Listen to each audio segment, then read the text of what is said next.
Muy buenas tardes y todos sean bienvenidos a esta séptima edición del ALEP Festival de Arte y Ciencia.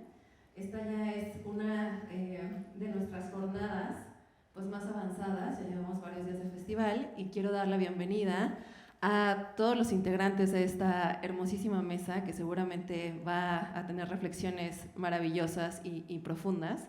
Los presento rápidamente, no quiero acaparar mucho el tiempo. Está con nosotros Juan Miguel Álvarez, él es reportero, escritor de crónicas y autor de varios libros, entre los que se encuentra el último, que se llama La guerra que perdimos. También está Daniela Arrea, bienvenida. Reportera, ha escrito libros como La tropa, ¿Por qué mata a un soldado? Y Ya no somos las mismas. El último de sus libros, del cual además soy fan, se llama Fruto.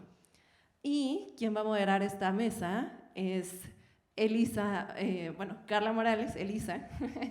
Ella es productora de la cátedra Carlos Fuentes y además es doctorante en literatura comparada. Bienvenidos a todos y adelante, Carla. Bueno, pues muchísimas gracias por estar aquí. Los saludo a nombre de la Cátedra Extraordinaria Carlos Fuentes de Literatura Hispanoamericana, a nombre de la maestra Julia Santibáñez, quien no nos puede acompañar ahora, quien es coordinadora de la cátedra. Y bueno, pues nos da mucho gusto estar en este Festival de la LEF, dedicado precisamente en esta emisión a hablar sobre los laberintos de la violencia y la cultura de paz. Entonces, sobre eso va a versar nuestro conversatorio del día de hoy. Vamos a estar conversando con Daniela Arrea y con Juan Miguel Álvarez, a quienes agradezco mucho que hayan aceptado nuestra invitación, para hablar sobre justicia, la justicia narrativa para las víctimas del narco. ¿Qué significa esto? Cómo de alguna manera las crónicas de ambos han dado voz a estas dimensiones ocultas o no habladas de las víctimas que tanto en Colombia como en México de alguna manera, pues sí, han formado parte de estas dimensiones del narcotráfico. Entonces, mi primera pregunta quisiera que comenzara con eso. ¿Cuál ha sido el detonante en ambos para la escritura tanto del libro Ya no somos las mismas y Aquí sigue la guerra, y para ti, Juan Miguel, de tu libro? ¿Qué es lo que detonó tu escritura? ¿Quieres comenzar comenzamos con Daniela? Bueno, que comenzamos contigo. Bueno, buenas tardes. Además, bienvenido desde allá. Mi detonante. Básicamente que el acceso que yo tenía a el tipo de periodismo que se hacía en Colombia, que se ha hecho en Colombia normalmente para cubrir la violencia, todas las violencias, no solo las del narcotráfico, sino también las del conflicto armado digamos, de origen político, y la violencia urbana que tiene que ver con estos asuntos, digamos, de sicariato en las calles y cosas así. Eran cubrimientos muy escuetos y sobre todo descontextualizados y con desvergonzados matices circenses. Y yo sentía que esa manera no podía seguir siendo, al menos no en mi atmósfera, en mi territorio, la manera para cubrir la violencia. Y entonces yo empiezo a trabajar, a entender estos fenómenos, a tratar de acercarme a los determinadores, a los perpetradores, a las familias de las víctimas digamos, a los sobrevivientes, y trato de entender que digamos, la violencia o las violencias de Colombia se podían comprender mejor si se hacía un periodismo que incluyera, que tuviera en cuenta todo lo que era el contexto moral, no solo el contexto político y el contexto económico, que es claramente la conflictividad social latinoamericana, sino que tuviera en cuenta el contexto moral de las relaciones personales de estos sujetos. Y me di cuenta que si yo quería hacer crónicas que narraran esta violencia con mucha más profundidad y teniendo en cuenta una perspectiva esencialmente humana mi enfoque debía tener claramente en cuenta y sobre todas las demás el contexto moral, más que las carencias económicas, más que las confrontaciones políticas, era entender un poco todo lo que configura la dimensión moral de una persona en su entorno. Si yo entendía eso, si yo lograba extraerle eso a las personas que entrevistaba, y este concepto es polémico, extraerle significa en términos reales periodismo extractivista, un concepto que ya podemos hablar después, pero si yo lograba sacarles respuestas sobre eso a las personas, podía escribir crónicas que fueran realmente perturbadoras, que afectaran a los lectores, que no los dejaran impávidos, que los dejaran impávidos por la cantidad de cosas, o que no los dejaran, digamos, inmóviles, al contrario, que los motivaran, que los empujaran a hacer algo, ¿no? Entonces eso fue lo que yo hice. Se me hace bien interesante lo que planteas del contexto moral, ¿no? Porque como quedamos por hecho que nuestra mirada y la forma en la que evaluamos nuestras acciones y las acciones de las personas sobre quienes escribimos su vida parten del mismo entendimiento o de los mismos valores o del mismo contexto moral, y al dar por hecho eso perdemos un montón de matices, de capas, de perspectivas y de posibilidades, como de preguntas y de diálogos y de desencuentros también, ¿no? Que son necesarios, y eso se me hizo, lo apunte para pensarle.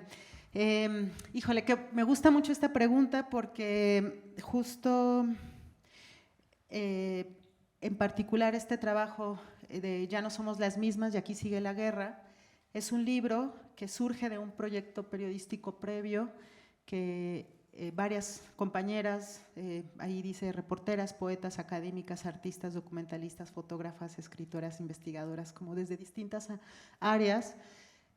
Cuando se cumplieron 10 años de la militarización de la seguridad pública en el 2016, que hizo Felipe Calderón, pues ya teníamos unos 8 años de una manera, 8 años muy intensos de contar la violencia desde muchas perspectivas, ¿no? Y esto, un paréntesis, me parece que nunca se acaba esa búsqueda de lenguaje para contar la violencia. Ahorita seguimos en esa búsqueda, aunque hayan salido estos 2 libros, ¿no? Esa búsqueda siempre se está renovando, ya cierro paréntesis, ¿no?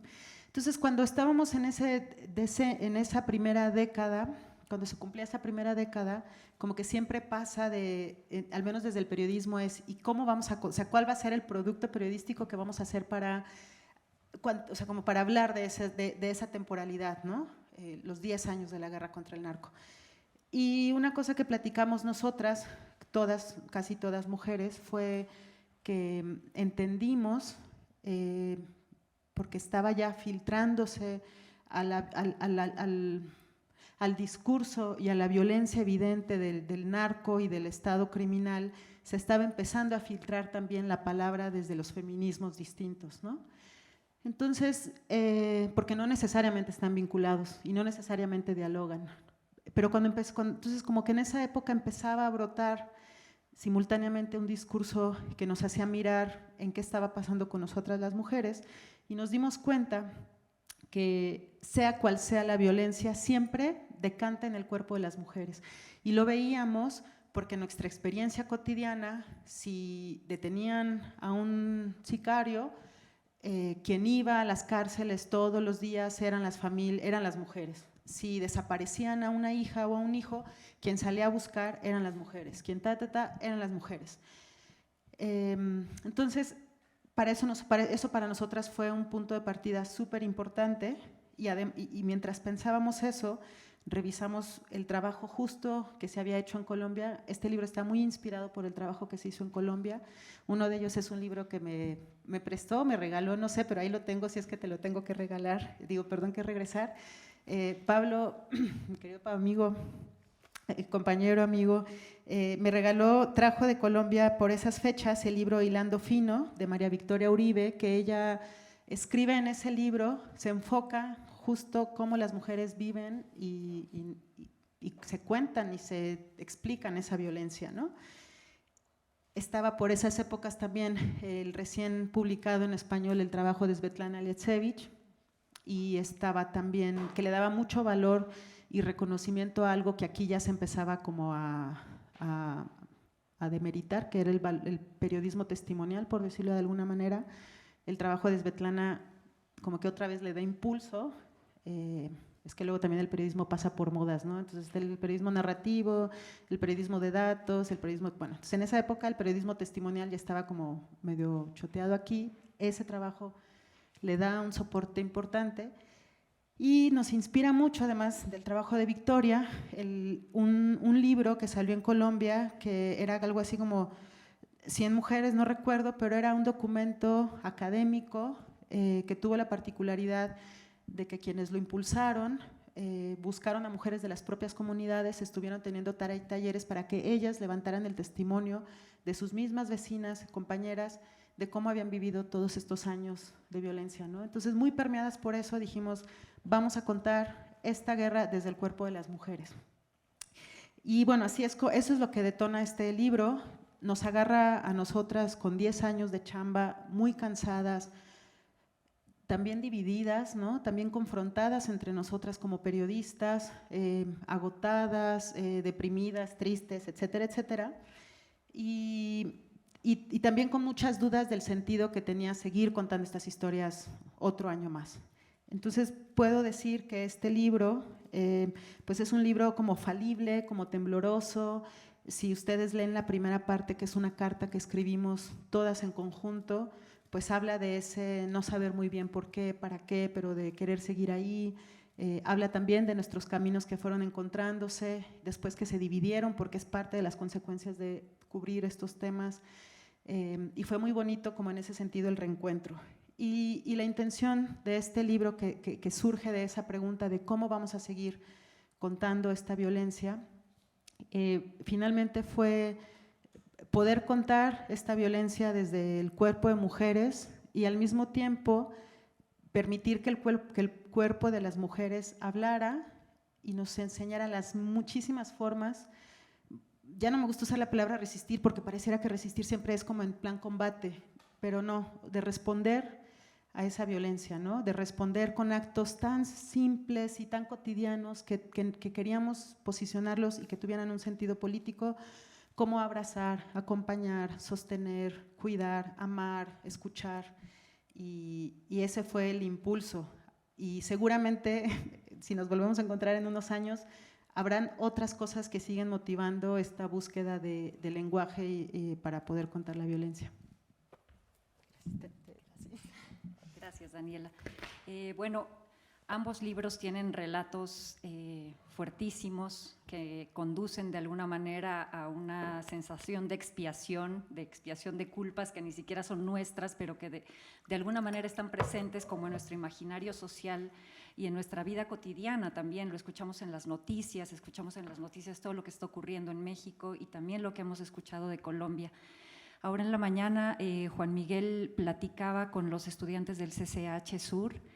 Fue un conversatorio interesante y una de las cosas que decía Juan Miguel era que él buscaba dar de alguna manera palabra a las víctimas porque le interesaba conocer cómo se había engendrado o realizado esa violencia, cómo había llegado a generarse esa violencia, ya fuera en el victimario o en la víctima, de alguna manera cómo había sido transida esa violencia en la víctima. Entonces, de alguna manera dijo, y no quiero equivocarme, que le interesaba conocer ese proceso porque deseaba encontrar una manera de que eso pudiera entenderse para evitarse, que es un poco lo que estás diciendo tú. Hablamos de violencia para de alguna manera que deje de existir, para de alguna manera expiarla. Entonces, ¿qué papel tiene la crónica, sobre todo, que es lo que ustedes manejan? Porque no decidieron hacer una narrativa, una narración, como existen muchos otros testimonios que se han llevado a novela, a cuento, a poesía. Ustedes eligieron la crónica que está apegada al testimonio para dar cuenta de ello. Entonces, ¿cuál ha sido el proceso de este reconocimiento de la violencia en las víctimas que ustedes conocieron y por qué eligieron la crónica como un modelo para expresarla? ¿Por qué no otro género? Bueno, pues, a ver, lo que intenté explicar esta mañana es que a mí me interesa entender la transformación de una persona, que es capaz de ejercer grados inenarrables de violencia. Es decir, un campesino, hijo de una familia normal, termina con el paso de 3 o 4 años convertido en un asesino terrible, visceral. Y entonces, y no está el componente de la psicopatología, sino que cómo es la formación, cuáles son las fuerzas externas que logran empujar a esa persona y que lo convierten en un asesino terrible. Entonces, pues la pregunta más vieja de la psicología contemporánea, pero yo me la hice básicamente desde mi investigación periodística. Y entonces ese proceso, si lo traslado al tema de las víctimas, pues no es cómo se convierten, sino cuál es el precio moral que han pagado por ser víctimas, que es también entender un proceso. ¿A qué me refiero con cuál ha sido el precio moral? Resulta que en Colombia el conflicto armado ha dejado unas víctimas de casos muy puntuales, que son casos que pudieran llamarse inevitables dentro de la guerra colombiana. Por ejemplo, los desplazados, el desplazamiento forzado de personas que de un día para otro tienen que dejar todas sus posesiones, abandonar su casa, sus animales, su pequeña parcela, y salir a engrosar los cinturones de miseria de una ciudad o llegar a donde un familiar en algún pueblo, en algún otro pueblo, para tratar, digamos, de huirle a la muerte, que es la causa de su desplazamiento. Entonces resulta que esa persona, esa familia o ese caso puede llegar a ser sujeto de reparación de derechos, entonces el Estado intenta darle otra tierra, por mucho tiempo después, intenta darle otra tierra, intenta indemnizarlos, darle una plata, como que atenderlos, pero entonces, por más atención que reciban,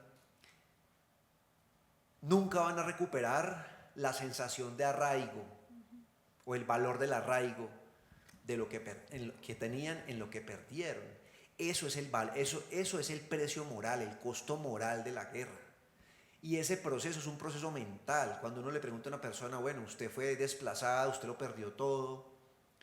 Entonces, la pregunta que yo no hago puntual directamente en una entrevista, pero pues mi intención es llegar hasta allá, pero la voy a explicitar acá para hacerme entender, es cuénteme cómo ha sido ese proceso.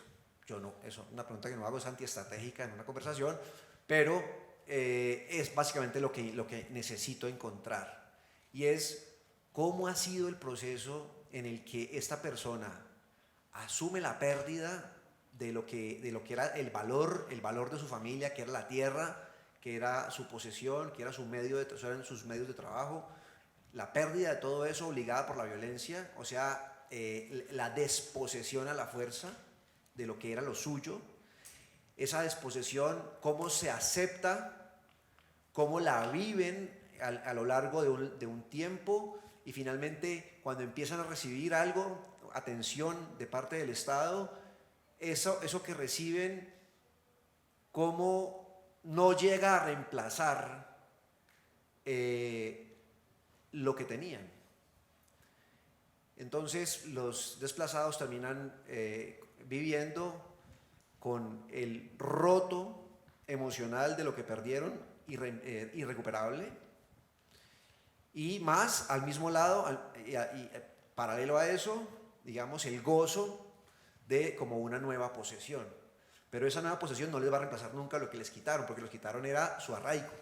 Entonces, eso solamente para el caso de los desplazados forzados, pero resulta que también hay pues, cualquier cantidad de crímenes en Colombia que generan cualquier cantidad de víctimas, ¿no? El reclutamiento forzado, por ejemplo, para grupos armados ilegales, que es lo que en el mundo de la guerra se llaman los niños soldado. Eso, por ejemplo, es otra cosa terrible, que también deja unos vacíos enormes, un precio moral enorme, no solamente la pérdida del hijo, sino todo ese proceso impresionante de transformación de las relaciones interpersonales dentro del núcleo familiar. Entonces, teniendo eso claro, teniendo que lo que me importa es lo que le pasa por la cabeza a estas personas, no lo que les pasa físicamente con sus vecinos, ni con la plata, ni con... Eso se narra porque son los detalles que le dan, digamos, el color a la historia, pero el fondo de la historia está es en la cabeza de cada uno de ellos, es lo que yo necesito entender, es que me cuenten ese proceso. Entonces, en ese proceso, para poder, digamos, narrarlo de una manera en que no sea un documento científico, ni un documento de aspiración psicológica, ni que sea un documento, digamos, narrado con el acartonamiento, con las palabras, digamos, del tono cientificista del ensayo, antropológico o sociológico, pues ¿qué queda? La crónica. O sea, la crónica viene siendo el único vehículo narrativo que, a mi modo de ver, le permite al autor, es decir, a mí, ser capaz de que los lectores comprendan ese costo moral de estas víctimas, pero con relato, o sea, mostrando sucesos, mostrando hechos, mostrando acciones, no diciendo cosas. Dice, no, es que fulanita se sintió humillada porque pues no le dijeron dónde estaban sus hijos. No, pues ahí uno está señalando la sensación humillada. Pero la crónica le permite a uno es narrar la escena en la cual fulanita es humillada. Entonces uno no dice la palabra humillada, sino que simplemente lee un acto de humillación. Esa lectura de esa escena, mi intención, que es lo que permite la crónica, le permite a los lectores sentir algo de esa humillación. Y en la medida en que sientan algo de esa humillación, pues entonces hay una afectación directa sobre los lectores. No es lo mismo de significar para producir esas emociones que decir para explicar esas emociones. La crónica muestra para hacer sentir esas emociones. Por eso es el vehículo narrativo para mí ideal. Gracias. Ahorita que preguntabas Carla, sobre por qué la crónica, me acordé que uno de mis textos favoritos de este libro es justo una carta, no es una crónica. Pero ahorita voy a llegar un poco al mismo lugar que Juan Miguel. Les voy a leer un cachito nada más. Este texto lo escribió Manuela Borsachelo, que tiene muchos años trabajando con mujeres, violencia en Guanajuato. Silao, Guanajuato, agosto de 2019. 6 años después de que te conocí, Lucía, me escribiste un mensaje por WhatsApp. Hola, Emanuela, ¿cómo estás? Tengo necesidad de ayuda. Te escucho, empezaste a desahogarte. ¿Sabes cuánto esfuerzo hice? Me separé de mi marido que me pegaba a diario, salí de eso. Vivo sola con mi hija, tengo una casa, sigo trabajando. Te digo, sí, Lucía, lo sé. No tienes que justificarte ni conmigo ni con nadie. ¿Qué pasa? Me respondiste como si tu garganta estuviese casi estrangulada por los miles de hilos sutiles y enredados de una telaraña. Me llaman por teléfono, tienen mi teléfono de casa, ya saben todo de mí. Son de la familia michoacana. Si no pago la deuda de mi exmarido, me matan o matan a mi hijo o a alguien de mi familia. Le dije, le insistí, me paré. Ya no soy su mujer, ¿por qué tengo que pagar yo? Me voy a saltar al final. Sigue la carta de Manuela, este es Manuela hablando. Nos dicen que debemos ser más empoderadas, Lucía, más seguras, que tenemos que mejorar más, hacer más, pero siempre tenemos que superar nuestro umbral del dolor para llegar a todo eso. Tenemos siempre que reconstruir algo. Eligiendo quedarte con amor y con dignidad, estás volviendo a habitar tu tierra, estás reexistiendo. Cada gesto que hacemos las mujeres con respeto y con cuidado es un gesto necesario que está dando reexistencia a nuestras vidas y a nuestro territorio. Me dijiste que la seguridad para ti es tener un respaldo, saber que si pasa algo, hay otra que te echará una mano. Vale, sabes que aquí estaré por ti. Un abrazo, Emanuela. Postdata. A veces el dolor por lo que investigamos lo cambia todo. Nosotras mismas, investigadoras, periodistas, defensoras de derechos humanos, con el pasar de los años nos transformamos en testimonios. Hay muchas palabras que se quedaron rotas en las manos y no logré escribirlas. Hay otras que se quedaron en la garganta y no logré decirlas. No toda una historia se puede narrar, pero sí hay el esfuerzo sincero y constante en salvar la memoria y recordar. Entonces, no siempre es la crónica, o no solo es la crónica, pero sí hay algo que esta carta tiene y que me hace como dejar un poco con lo que planteabas en la pregunta, Carla, y lo que decía Juan Miguel en la respuesta, que es la subjetividad. La crónica te permite escribir desde una posición en el mundo, ya sea la tuya como autora o ya sea también de las personas con quienes estás hablando. Y entonces en la crónica no importa muchas veces el nombre del crimen que se vivió, sino la experiencia que esa persona tuvo de ese crimen, ¿no? Y esto es algo que hemos ido aprendiendo estos años y que muy puntualmente nosotras aprendimos con el Me Too, cuando empezaron a salir muchas denuncias y se usaba el mismo concepto legal que es abuso sexual para hablar de un montón de violencias, ¿no? Y probablemente no todos eran abuso sexual, pero lo importante no era cómo se nombraba legalmente, sino lo que, porque además esto tiene consecuencias en punitividad para los agresores si es que llega a haber denuncia. Lo importante no es eso, sino más allá de este concepto legal, lo que ese hecho generó y cómo lo vivió cada persona que fue víctima, que puede ser muy distinto, ¿no? Entonces, en ese sentido, la crónica y también la carta nos permite posicionarnos y nos permite como rescatar la experiencia única que una persona tuvo ante un hecho que puede ser distinta a la que otra persona tuvo ante el mismo hecho, ¿no? Y entonces, en ese sentido, creo que sí, no solo la crónica, sino muchos textos, muchos géneros que han sido vinculados siempre a la escritura femenina, nos van a permitir esa subjetividad, ¿no? En este caso la carta, pero también el diario, pero también las listas, pero también las pequeñas viñetas. Y ahí, entonces, al planteamiento de la crónica, yo podría sumar muchos otros géneros que justo lo que comparten es esa posibilidad de narrar desde una experiencia muy particular. Claro, lo que estás diciendo creo que es muy importante, sobre todo cualquiera de estos, el diario, digamos, o las cartas, creo que trabajan con algo que es primordial también en la crónica, que es el testimonio, ¿no? Lo testimonial, lo que de alguna manera pertenece a la realidad, está pegado a los hechos y, bueno, depende de la pluma tanto del escritor para llevar, para transformar ese testimonio en un relato que también pegue en las fibras de, digamos, de las personas que nos leen. Perdón, es que se me olvidó decir lo que quería decir, que tenía que ver con lo que Juan Miguel había dicho, que es justo, o sea, Juan Miguel habla de lo que le importa es lo que pasa por la cabeza de las personas que fueron víctimas, ¿no? Y ahí siento que es donde encontramos como un común, pues, o sea, de esa subjetividad, de esa forma particular de haber vivido algo. Claro, a esto quería sumar una siguiente pregunta, que es justamente esta justicia, de alguna manera, que se hace a través de la narración, de que el mundo, al abrir la crónica, conozca lo que está ocurriendo en tal o cual lugar y de alguna manera se pueda meter en la dinámica de lo que ocurrió y de alguna manera sentirla y transformar. ¿Cuánto han transformado sus libros a lo que está afuera, al mundo? ¿Ha habido una transformación? ¿Se ha hecho evidente de alguna manera?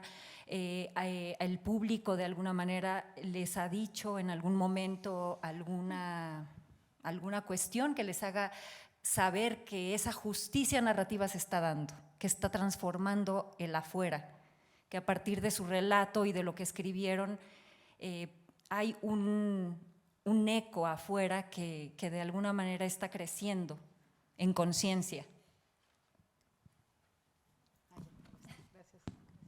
Sí, pues a ver, no es que sea algo muy medible. Perdón, esto estaba apagado. Perdón, ahora sí. Sí. Sí, repito, mi respuesta no es que sea algo muy medible, no es que uno pueda saber si hubo transformación o no, o se generó alguna reflexión. Mi primer libro profesional se llama Balas por encargo. Yo lo escribí con el ánimo de que en la ciudad en la que vivo se generara una discusión en torno a esa violencia urbana tan atroz por la que estaba pasando la ciudad en esos primeros 10 años del siglo XXI. Y yo publiqué el libro en el 2013 y después de publicado varias veces me di por enterado, me contaron, me reunía con algunas personas de sectores muy específicos que me contaban que mi libro estaba siendo estudiado y trabajado con estos grupos específicos. Eso ya me pareció maravilloso y se lo logré, eso es lo que yo quería. Por eso mi libro tenía esa intención específica y por eso mi libro en este momento no se consigue, porque a nadie le interesa reeditarlo, porque no es un dechado de virtudes narrativas ni apela, digamos, a la gran crónica latinoamericana, sino que es un libro, digamos, de un enfoque muy local. Y lo que me interesaba era que tuviera un eco específico en grupos de educación, de cultura, de política de la ciudad y que lo llevaran a discusión. Y eso hicieron. Me contaron rectores de colegios públicos donde había un fenómeno muy fuerte de violencia juvenil que lo estaban estudiando y que lo estaban trabajando con algunos estudiantes, con algunos profesores. Me contaron casos ya supremamente halagadores para mí. Un día yo estaba en un billar tomándome una cerveza y en la esquina opuesta de la barra hubo una persona que me saludó por el nombre y yo me quedé sorprendido y me dijo, ya se me presentó y me dice, mucho gusto, mi nombre es tal, yo soy el comandante de la policía judicial de acá de esta región y su libro lo está leyendo mi equipo de trabajo. O sea, los investigadores judiciales de la ciudad estaban leyendo ese nuevo grupo de investigadores judiciales estaba leyendo mi libro para guiarse un poco sobre este fenómeno de la violencia interna en la ciudad. Entonces, para mí, ese tipo de cuestiones fueron supremamente halagadoras. Y yo dije, oh, lo logré. O sea, hice un libro que yo no sé si va a transformar a nadie, pero al menos la gente que yo quería que lo leyera lo está haciendo y algo les va a quedar. No sé qué, pero algo les va a quedar. Con los libros posteriores también ha habido, y sobre todo con algunas crónicas sueltas, ha habido también como reacciones parecidas, pero es muy escaso. No es que uno pueda decir que en efecto la escritura tiene, digamos, una real afectación sobre los lectores. Pues bueno, yo quisiera creer que sí, porque si no, entonces me retiro de este trabajo. Pero la verdad es que es más bien, son más los efectos neutrales o lo que no pasa que lo que realmente sucede. Me acuerdo que cuando trabajaba en un periódico aquí, una vez mi jefe para regañarme me dijo, a ver, ¿cuántos funcionarios has tumbado con tus notas? Y yo no, pues ninguno, ¿no? Entonces ahí ninguno. Tampoco era esa la intención y coincido ahí con Juan Miguel pues que nuestras intenciones a lo mejor van más en generar algún entendimiento, ¿no?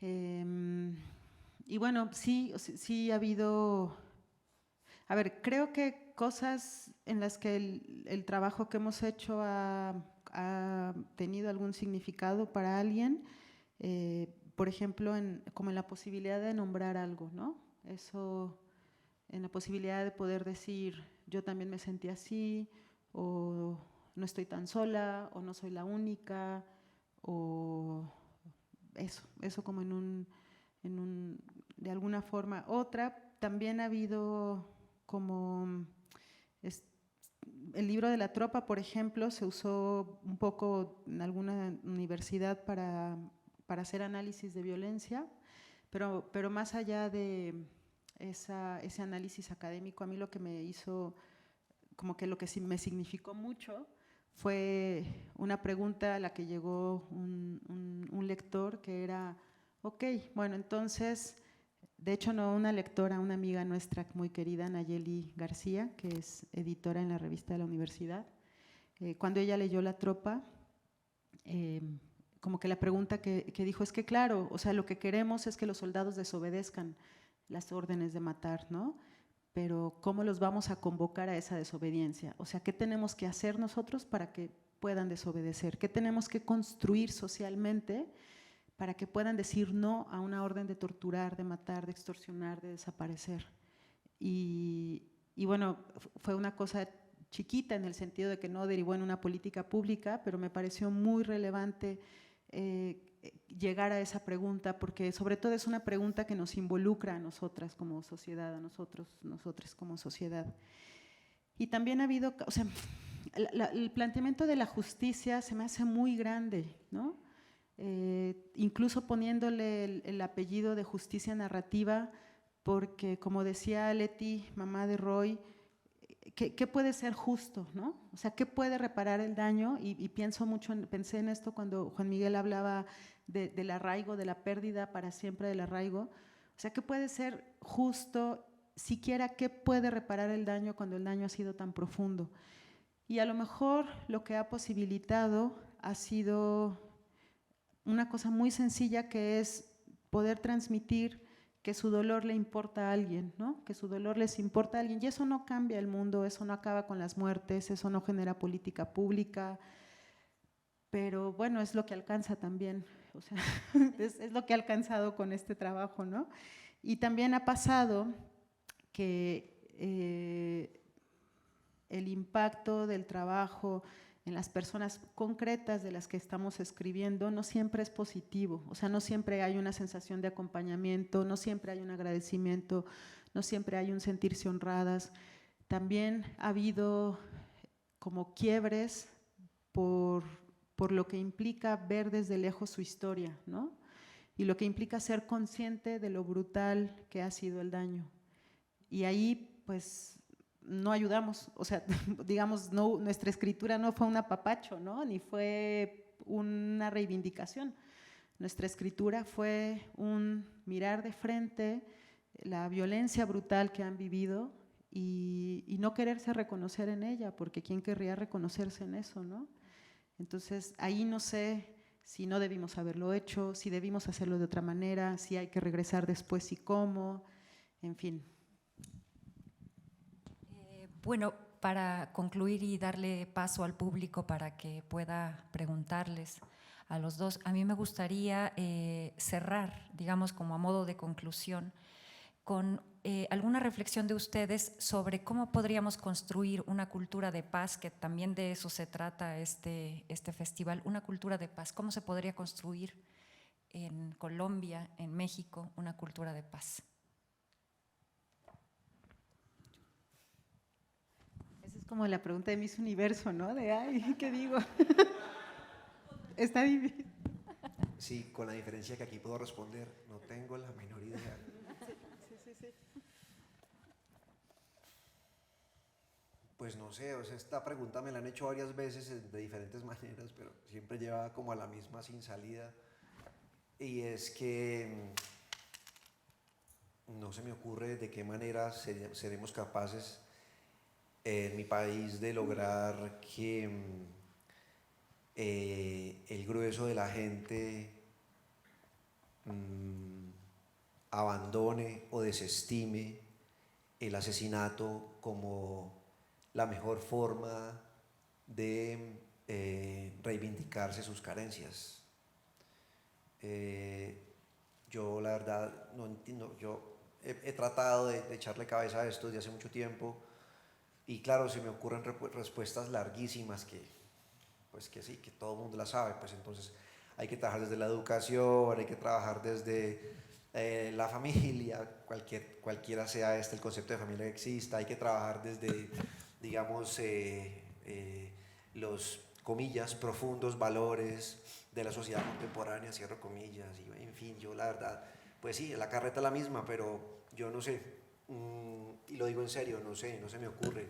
Podría decir que hay una cuestión que el ser humano tiene adentro, que no depende de ninguna formación, ni de ningún valor familiar, ni de los libros que se lean, ni de las clases que reciban, ni del ejemplo de los profesores, ni de los buenos o malos amigos que tenga, sino que está allí porque hace parte de la condición humana, de la naturaleza humana, que es el sentido de solidaridad, atado al sentido de la compasividad.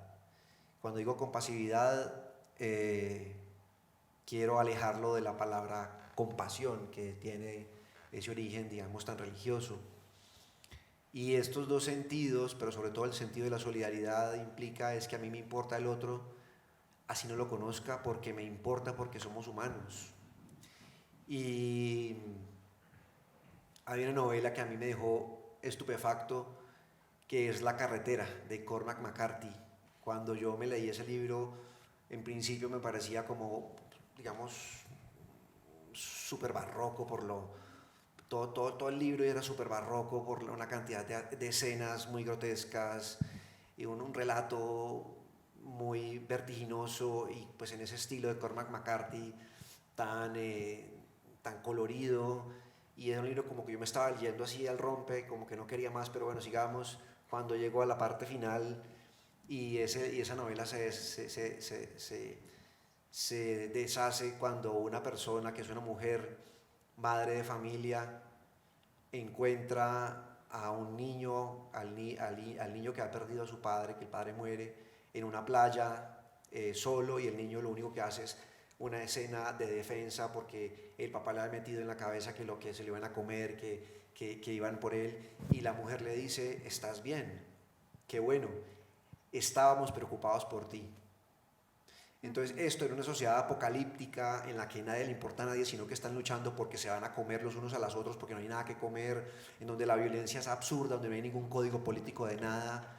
Que una madre de familia encuentre a un niño y le diga: qué bueno que estás bien, estamos preocupados por ti, significa que la familia venía de tiempo atrás siguiéndolo, porque ya había visto que el papá estaba muy mal y iba a morir, el niño iba a quedar solo, y en efecto iba a quedar a merced de todas estas pandillas de antropófagos. Y esta mujer le dice eso, y ahí termina la novela, ahí se acaba la novela, ahí se acaba la genialidad de Cormac McCarthy. Y uno dice: wow, ¿qué es esto?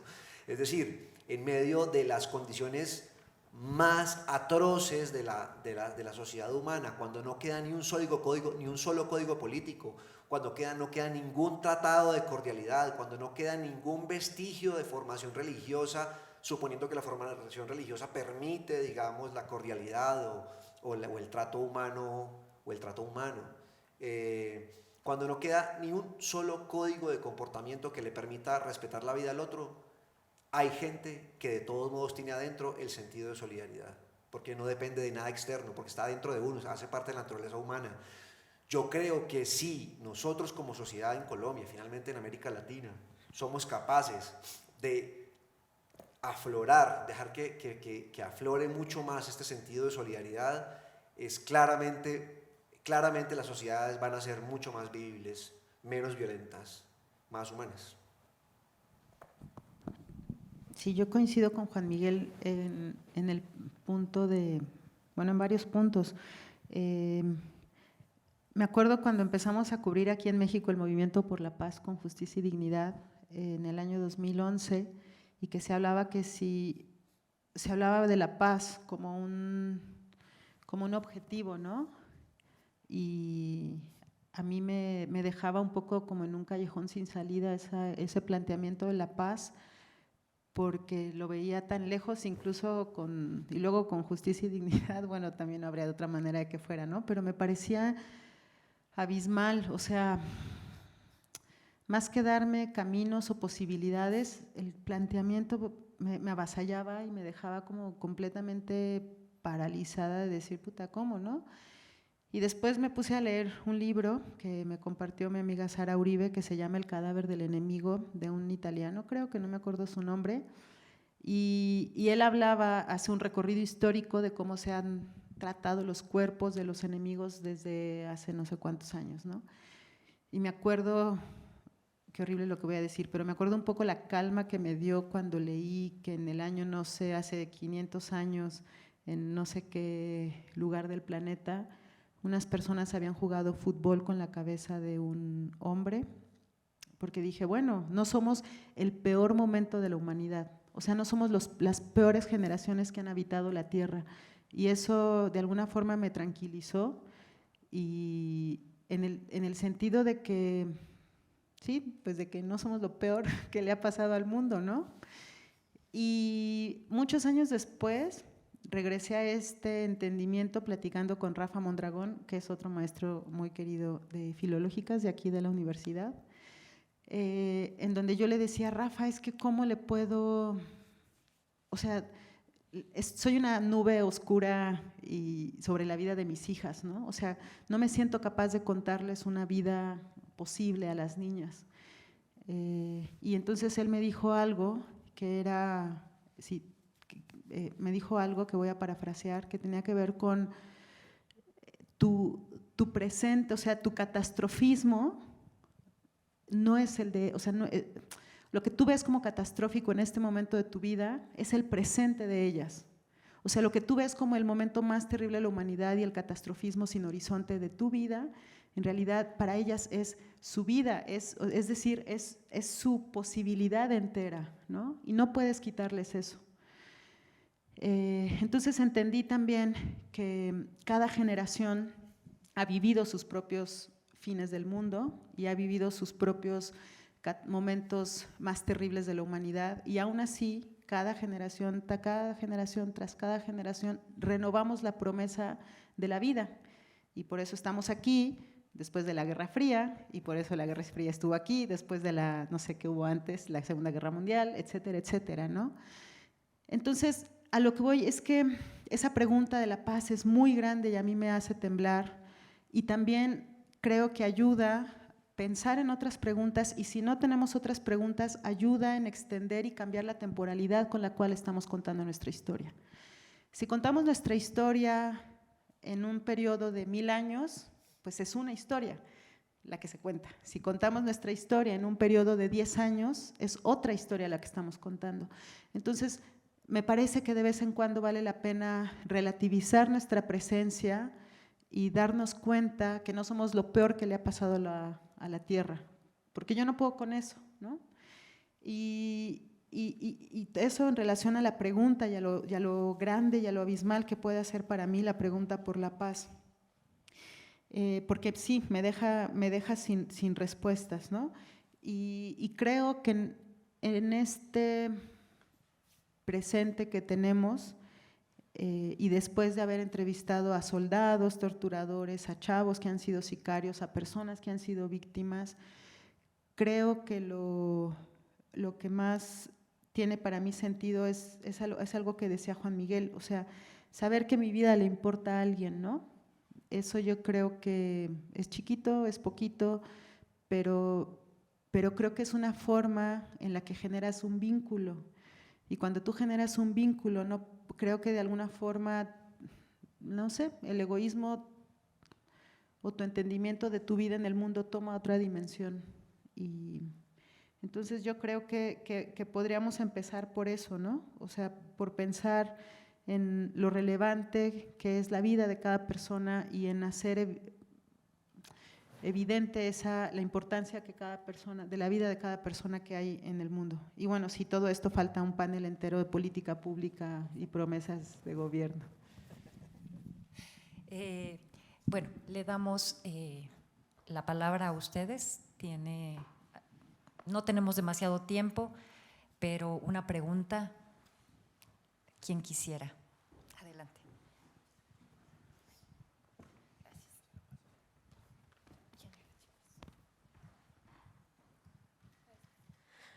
Bueno, es un comentario, lo escribí un poco porque me cuesta decir mis ideas bien. Y me llamo Valentina, soy de la Facultad de Ciencias Políticas y Sociales, estoy en segundo semestre de comunicación, también para convertirme en periodista. Y me llamó la atención el comentario que hiciste al inicio de cómo seguir contando estas violencias y para qué. Y creo que es algo que también me pregunté al inicio de la carrera, qué voy a hacer, por qué quiero ser periodista, cuál es mi objetivo, cómo contar esta violencia. Y me llevó como a una respuesta que espero que no se quede como en el sueño de segundo semestre, en la esperanza de nuevo ingreso, que es como no ser parte de esta violencia que a veces los medios propician, ¿no? Que cambiar la forma en la que los medios operan para no seguir con esas violencias, con esta violencia que a veces revictimiza o que esconde, que no nombra. Y en cuanto a el impacto que ha tenido su trabajo, los libros, creo que es algo que yo sí he notado, por lo menos en la facultad, pues el libro de Ya no somos las mismas lo discutimos en la clase de violencia, y Nadie les pidió perdón, lo estamos ahorita discutiendo en otra clase, que de hecho va a ser nuestro ensayo final de ese libro. Entonces creo que sí tiene un impacto, y lejos de eso, de lo académico, de estarlo discutiendo y así, por lo menos personalmente, que también estoy como que en esto del periodismo, bueno, a eso aspiro, creo que es algo que, bueno, tus libros han tenido como mucho impacto en mí, como este sentido de esperanza, sea buena o mala, como inspiración de querer seguir en la carrera, querer hacer un cambio de verdad, por más difícil que suene, por más imposible que nos parezca y que nos hayan hecho creer que es este cambio. Entonces es algo que me ha inspirado, y me gusta pensar en el cambio como en una cadena de alguien inspira a alguien y ese alguien inspira a otra persona, y se genera como esta colectividad que propicia y nos lleva a ese cambio, que tiene ese poder de poder cambiar algo tan fuerte como es la violencia simbólica o la forma en la que los medios operan. Entonces creo que sus libros, los libros, los que he leído hasta ahorita, pues que es el de Nadie les pidió perdón, y también el de Ya no somos las mismas, que también he estado leyendo, y que tiene a otras autoras como Cristina Rivera Garza o Lidiet Carrión, que también inspiran muchísimo. Por supuesto que han tenido un cambio, y creo que lo más obvio es que en lo académico, que se nota que ahora está en ese plan de estudio, que estamos escuchando lo que nos tienen que decir, estamos poniéndole cara a esa violencia, estamos escuchando los testimonios, todo, y creo que tiene un impacto fuertísimo en mí, y por lo menos en otros compañeros también lo he notado. Entonces creo que sí, los cambios, los libros, la escritura inspira a buscar un objetivo común entre estudiantes, entre personas, entre quien sea, para pues sí, llegar a un mundo mejor, aunque suene como muy general. Incluso como en mi familia, pues igual mi abuelita, que también le interesan estos temas y que también ha leído, también, a pesar de que creció con otros ideales y tenía como ideas muy diferentes antes, estos libros nos han permitido reflexionar y cambiar esas ideas, que es como para mí un logro, aunque sea un cambio pequeño, digámoslo así, pero que no solo los estudiantes o quienes están en este medio puedan cambiar su forma de pensar, sino todos los lectores, quienes leen, sea mi abuelita, sea cualquier persona que tenga esta idea de cambio. Y ya. Muchas gracias, y muy rápido, Vale, ¿verdad? Bueno, gracias, me da mucho gusto, se siente muy bonito que hayan revisado estos libros en la facultad, y sobre todo que te hayan motivado como a querer seguir en este oficio. Y la verdad es que lo que dices de la cadenita no solo es bien, o sea, es muy bonito, y también es muy necesario, porque necesitamos renovar. Pareciera ser como si desecháramos lo anterior, no, o sea, como que necesitamos continuar estas conversaciones, ¿no? Y yo, por ejemplo, siento que después de cubrir un tiempo las desapariciones de personas, como que de pronto me quedé pasmada y ya no sabía qué mirar o cómo mirar o qué preguntarme.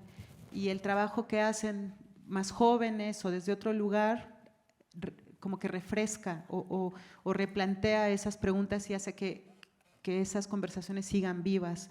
Entonces, es muy bonito pensarlo así porque voy a sonar como ya muy viejita, pero las necesitamos. O sea, realmente necesitamos también conversar con ustedes, aprender de ustedes, mantener vivas estas conversaciones. Y muchas gracias. Sí, tenemos tiempo para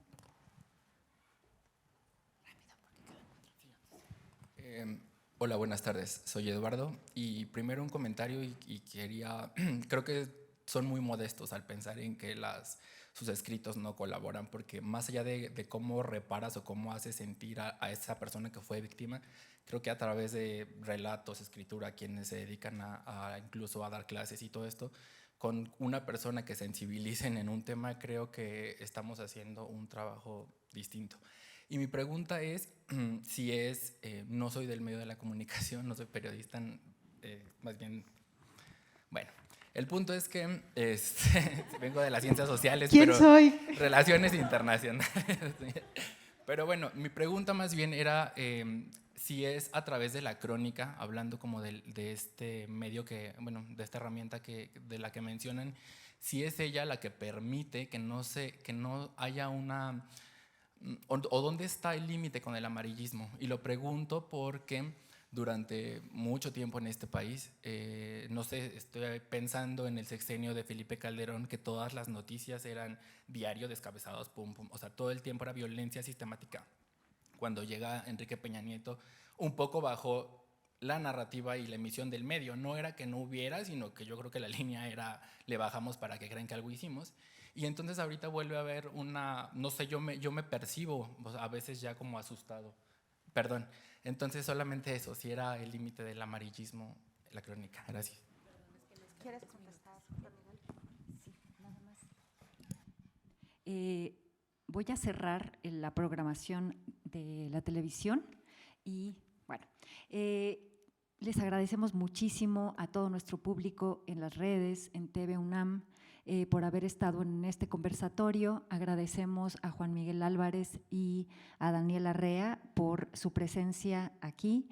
Y bueno, pues nos despedimos de todos ustedes. Continúen en el festival, por favor, y seguimos aquí. Gracias.